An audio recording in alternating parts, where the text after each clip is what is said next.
Welcome to CNJ Prakhar e-learning platform. I am your social science educator Kadambini Narwal. आज हम अपना जो चैप्टर इकोनॉमिक्स का फर्स्ट चैप्टर जो कर रहे थे डेवलपमेंट, उसको हम द एंड पर लेकर जा रहे हैं। आज वो खत्म होने वाला है, उसका लास्ट टॉपिक आज हम डिस्कस करेंगे यहाँ पर। आई होप, मुझे लगता है कि आपने अच्छे से इस चैप्टर के सारे टॉपिक्स को क्लियर करा होगा, साथ साथ समझा होगा।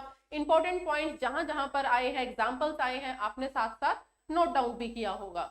तो हम अपने लास्ट टॉपिक की तरफ चलते हैं। आज लास्ट टॉपिक देखते हैं हम क्या है, सस्टेनेबिलिटी ऑफ डेवलपमेंट। आज जो हमारा लास्ट टॉपिक है वो क्या है, सस्टेनेबिलिटी ऑफ डेवलपमेंट। हमने इस चैप्टर में डेवलपमेंट को लेकर बहुत सारे जो जितने भी डाउट्स थे वो क्लियर करे हैं। बहुत सारे ऐसी चीजें निकल कर आई है डेवलपमेंट में कि कैसे हम ओवरऑल डेवलपमेंट किसको मानेंगे। तो हमने इनकम को स्टार्टिंग में बहुत जो है इंपॉर्टेंस दी है कि डेवलपमेंट में इनकम ही जो है काफी इंपॉर्टेंट रखती है, कि किसी की भी अगर डेवलपमेंट की बात कर रहे हैं तो उसकी इनकम देखेंगे, किसी भी कंट्री की, किसी भी स्टेट की, ठीक है, या किसी भी इंडिविजुअली पर्सन की। बट फिर हमने धीरे धीरे चैप्टर के मिड में आके ये चीज समझी कि सिर्फ इनकम ही एक ऐसा क्राइटेरिया नहीं है जिससे हम किसी भी कंट्री या स्टेट या पीपल की ओवरऑल जो है डेवलपमेंट हम देख सके। तो इसके साथ साथ हमने इनकम के साथ, पर कैपिटा इनकम के साथ और भी क्राइटेरिया जो है जोड़ते गए, जैसे कि हेल्थ को हमने इसमें ऐड किया है, एजुकेशन को ऐड किया है। तो अब ये 3 क्राइटेरिया निकल कर आए हैं। फाइनली किसी भी डेवलपमेंट, किसी भी कंट्री को हम डेवलप्ड कैसे कह सकते हैं, जब वो पर कैपिटा इनकम में हाई हो, पब्लिक फैसिलिटीज या हेल्थ, एजुकेशन, ये सब उसकी अच्छी होगी, तभी क्या है वो कंट्री या वो स्टेट डेवलप्ड कहलाएगा। क्लियर है? तो अब यहाँ पर सस्टेनेबिलिटी का क्या मतलब है। सस्टेन का मतलब कि लगातार जो है वो चीज रुकनी नहीं चाहिए, उसका विकास लगातार होना चाहिए। तो सस्टेनेबिलिटी का मतलब यहाँ पर हम देखेंगे कि सस्टेनेबिलिटी यहाँ पे डेवलपमेंट में क्यों आया है। ठीक है, तो किस चीज को सस्टेन करने के लिए ये बोल रहे हैं, तो अभी हम देखते हैं। फर्स्ट जो क्वेश्चन आएगा, इसमें 2 क्वेश्चन हम जो है डिस्कस करेंगे और एक एग्जांपल है वो भी डिस्कस करेंगे यहाँ पर। तो पहले क्वेश्चन की तरफ चलते हैं। पहला क्वेश्चन है, व्हाट इज सस्टेनेबल डेवलपमेंट। क्या है सस्टेनेबल डेवलपमेंट। अगर हम सिर्फ केवल विकास की बात करते हैं तो हमने ज्योग्राफी के फर्स्ट चैप्टर रिसोर्सेज के बारे में जब हमने पढ़ा था, तब हमने वहां पर डेवलपमेंट की बात की थी, रिसोर्सेज के डेवलपमेंट की बात की थी। ठीक है, सबका डेवलपमेंट का जो तरीका है, जो सोच है, सबकी अलग है। कोई चाहता है कि मेट्रो का विकास हो, कोई चाहता है रोड है सारे कंक्रीट के बन जाए, ठीक है, कोई चाहता है बड़ी बड़ी बिल्डिंग बन जाए, कोई चाहता है एग्रीकल्चर में है हम बहुत डेवलप करें। तो सबका विकास करने का तरीका और जो सोच है सबकी डिफरेंट है। ठीक है, तभी हमने पढ़ा था इसमें different peoples and different goals. But अब यहाँ पर सस्टेन का बात आई है कि सस्टेनेबिलिटी डेवलपमेंट, यानी कि जो हम डेवलपमेंट सोच रहे हैं, क्या वो आगे तक सस्टेन रहेगा, क्या वो आगे तक बढ़ेगा या बढ़ पाएगा। ठीक है, तो सस्टेन का मतलब यहाँ पर यही है कि जो हम विकास के बारे में बात कर रहे हैं, डिस्कस कर रहे हैं, क्या वो आने वाले समय तक बना रहेगा, क्या वो सस्टेन रहेगा।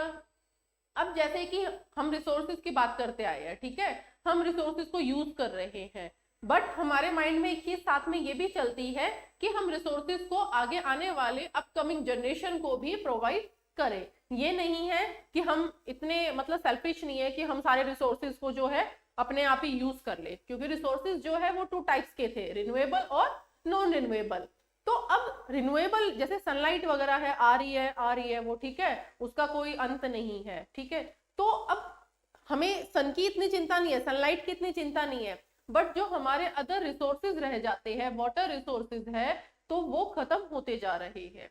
ठीक है, उसी के ऊपर आज हम एग्जाम्पल पे डिस्कस करेंगे यहाँ पर।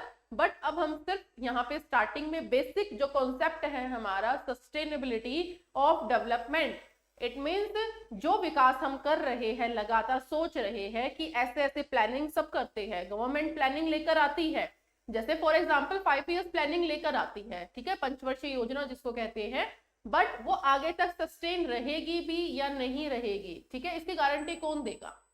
क्लियर है ये चीज। तो हम जिस भी विकास की बात कर रहे हैं, आने वाले अपकमिंग जनरेशन को जो हम रिसोर्सेज जो है बचा कर रख रहे हैं, जितना भी प्रिजर्व कर रहे हैं उसे, तो वो आगे तक बचेंगे या नहीं बचेंगे।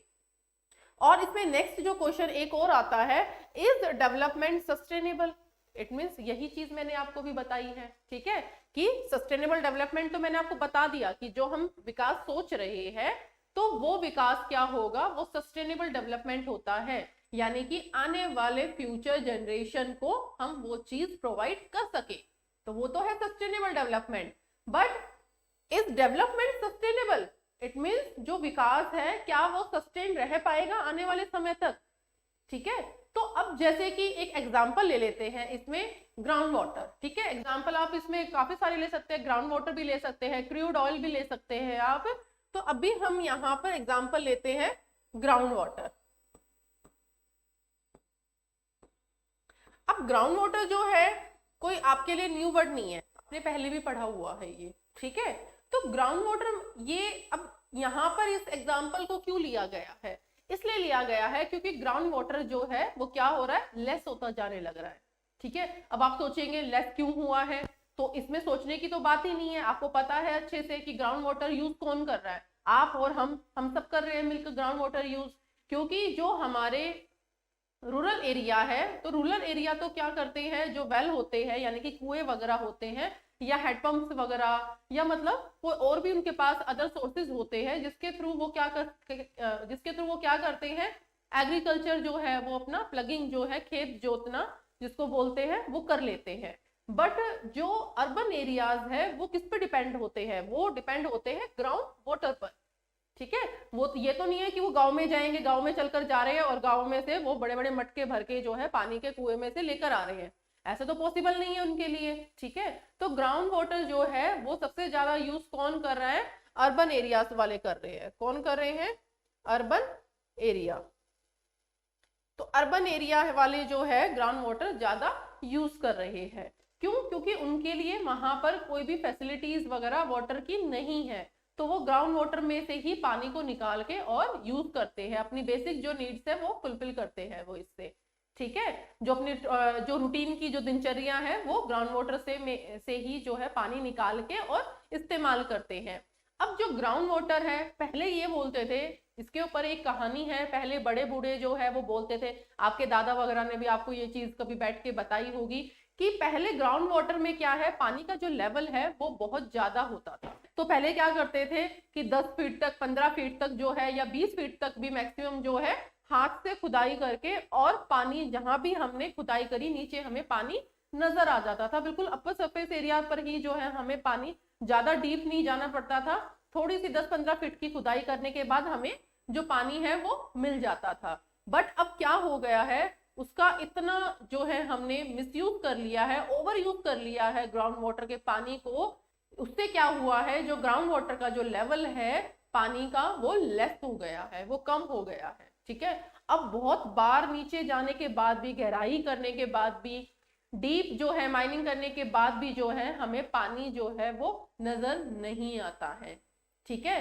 तो जैसे कि एग्जाम्पल अभी यहाँ पे देख लेते हैं हम, इसमें देख सकते हैं आप ग्राउंड वाटर इन इंडिया, ठीक है। एग्जाम्पल जो है वो हमने इंडिया का ले लिया है। अब आप देख सकते हैं इस पिक्चर के अंदर, इस पिक्चर में क्या शो हो रहा है, ठीक है। इस पिक्चर में आपको नजर आ रहा है कि ये क्या है, पूरा ग्राउंड वाटर है, ये हमारा यहाँ पर पानी का लेवल है, ठीक है, ये सारा पानी का लेवल है। और यहाँ पर एक जो वुमेन है, जो एक महिला है, वो क्या कर रही है, रस्सी से पानी को खींच रही है, बाल्टी डाल के और पानी को खींच रही है। वो यहाँ पर बहुत बड़ी गहराई जो है वो कर दी यहाँ पर, और पानी नीचे डाल के और पानी को ऊपर खींचा जा रहा है।